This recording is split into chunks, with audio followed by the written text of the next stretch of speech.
So after high school, what did you do? Well, my plan was to get away from this business. My father was really, really hard, and I thought I want to do something different.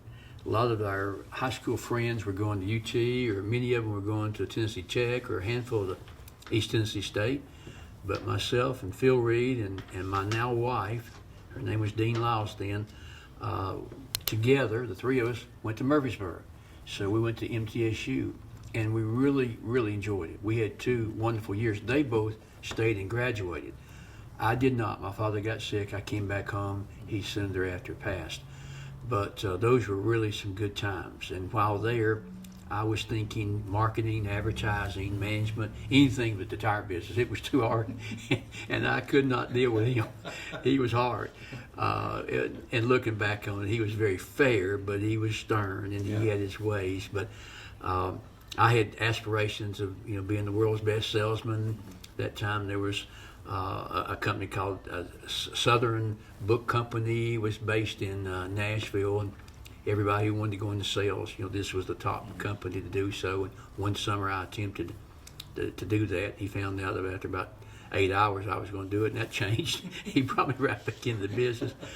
But I think about that often. Those were times in which, character was probably formed, probably was getting prepared for the time that he wouldn't be here.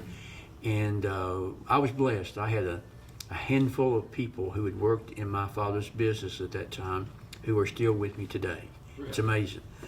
45 years after his death, I've got 5, one since retired. But that's been the formation of what's made our business grow, is those people who were at that time just out of high school themselves, a little bit older than me, but they had worked under my father's thumb also. So they knew the rules.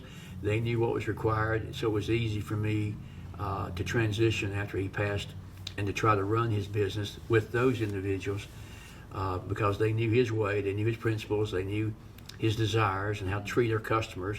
So it really made that part of it very, very much simple. But after he passed in '82, the young lady who I went to college with out of high school, I finally convinced to move back here and to marry me, and that was a highlight of that time. And so we did so and continued till we started our family. And since then we have 3 children, now 4 grandchildren.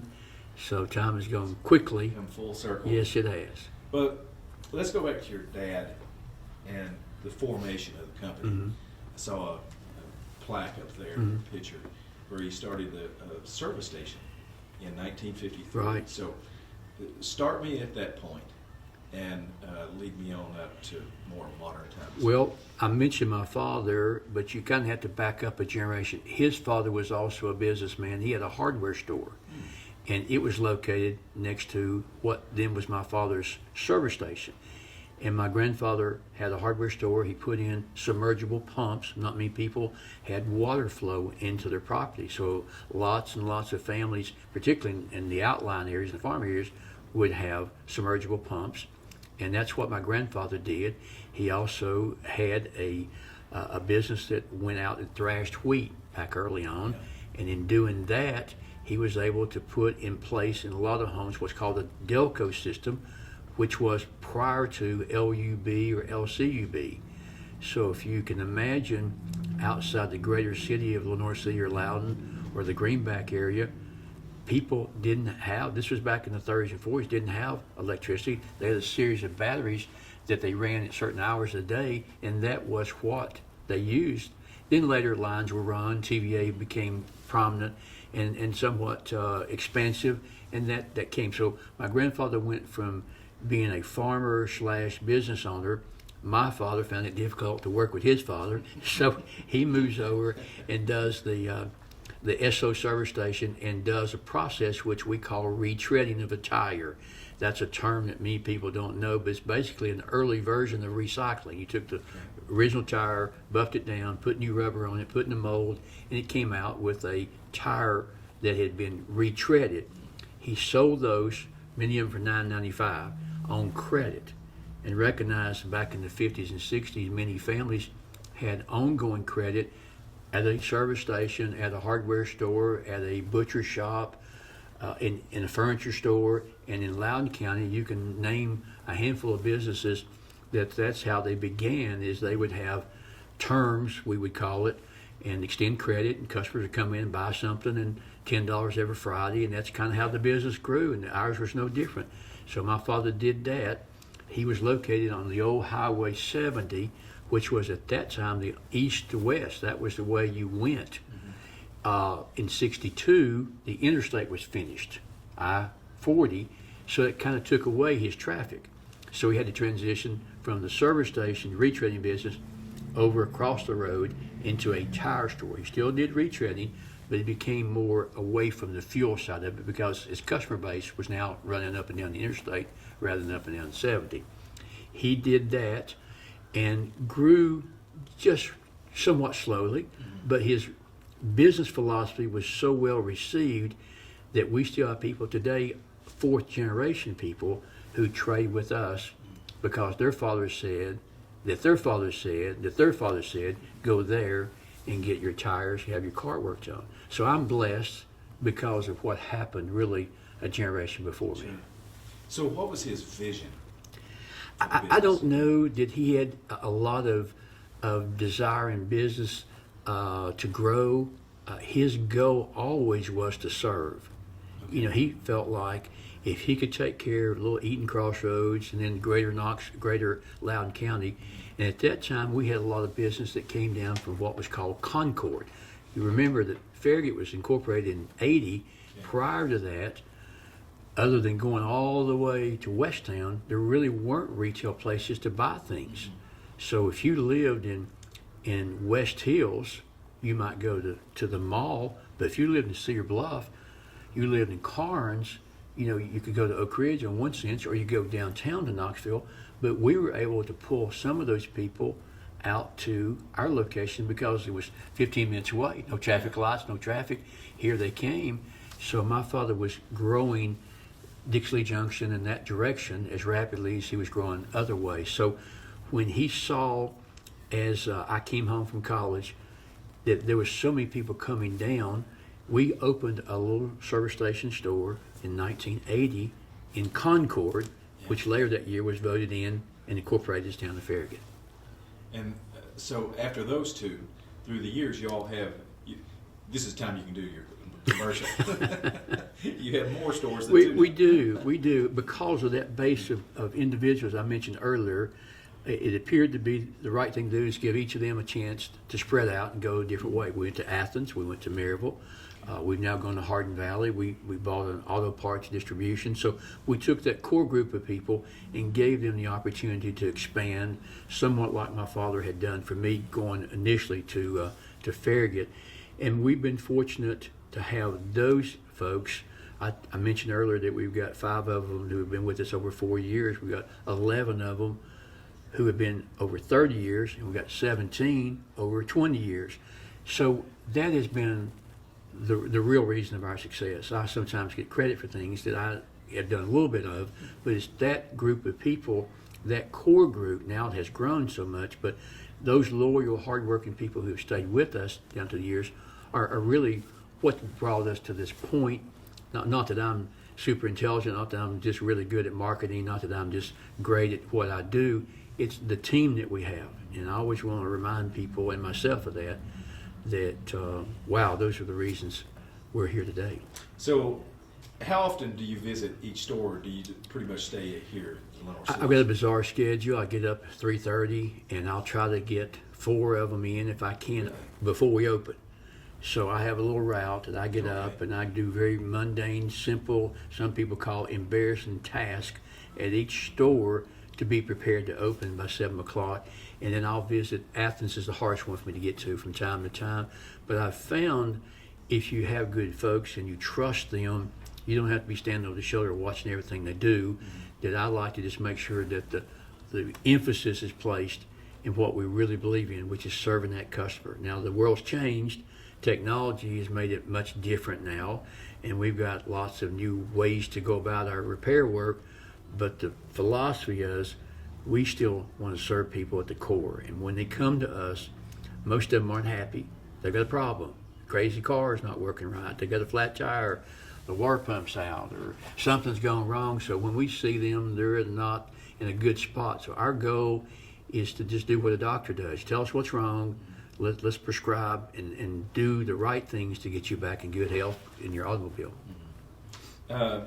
This has always been a family business, so I understand that two of your sons are also in the business now, correct? Exactly. Our youngest has ventured out to do some work outside the business right now, but they came up just like I did, been expected to work.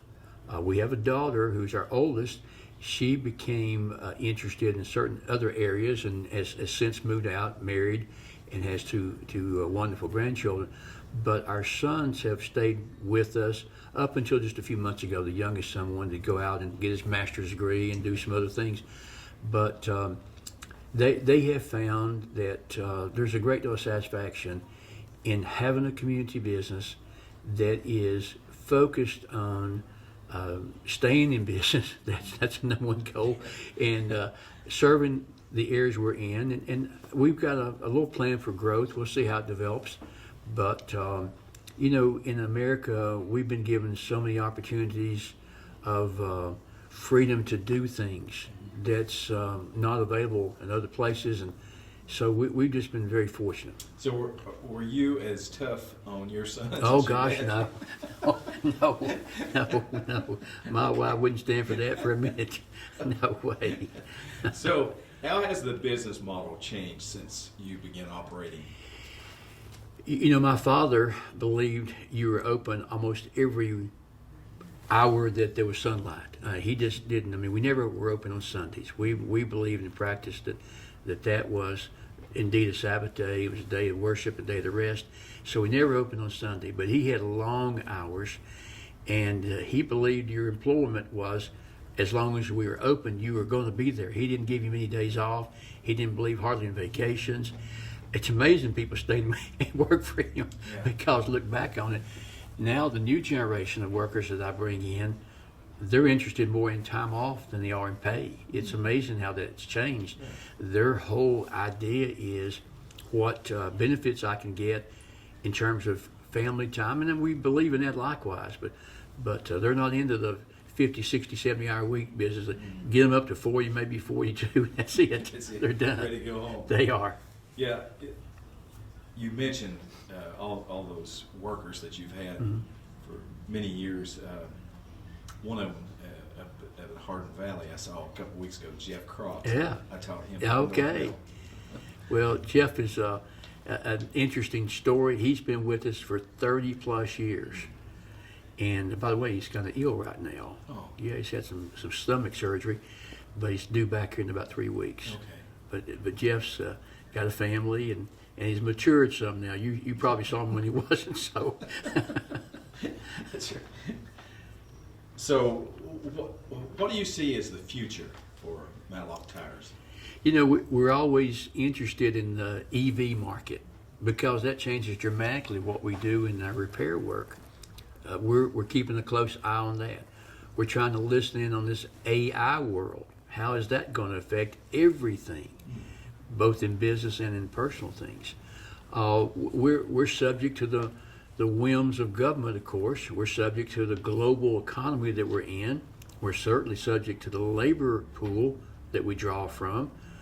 But we tell people a lot when they come in and ask us for employment. We're really not in the tire business. We're in the people business. Now, we sell tires. We repair cars. We try to help people when they have problems. But if you're really focused on service and you care about helping the individual who's standing in front of you, your customer, then you're going to be successful in this business. It's not that complicated. It really isn't. The cars are getting more complicated, more sensors and more electronics and things that we have to train differently on. But the core business, it's not a lot different from restaurants and hardware stores and pharmacies. When you want somebody who believes you, somebody who you can trust, somebody who cares, that you have a relationship with. We've always thought that we can compete against the big box stores, the large regional players, that we can compete against folks that are 10, 100 times bigger than us, because we have relationships with our customers they'll never have.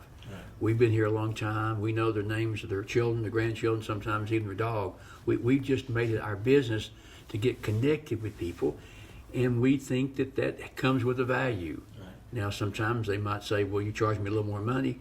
Occasionally we have to, because we aren't buying in the millions of units, we're buying in the thousands of units, and there's a different economy of scale. But that relationship, and I think the average individual would rather trade with people rather than they would with places. Sure. So we hope that will carry us forward.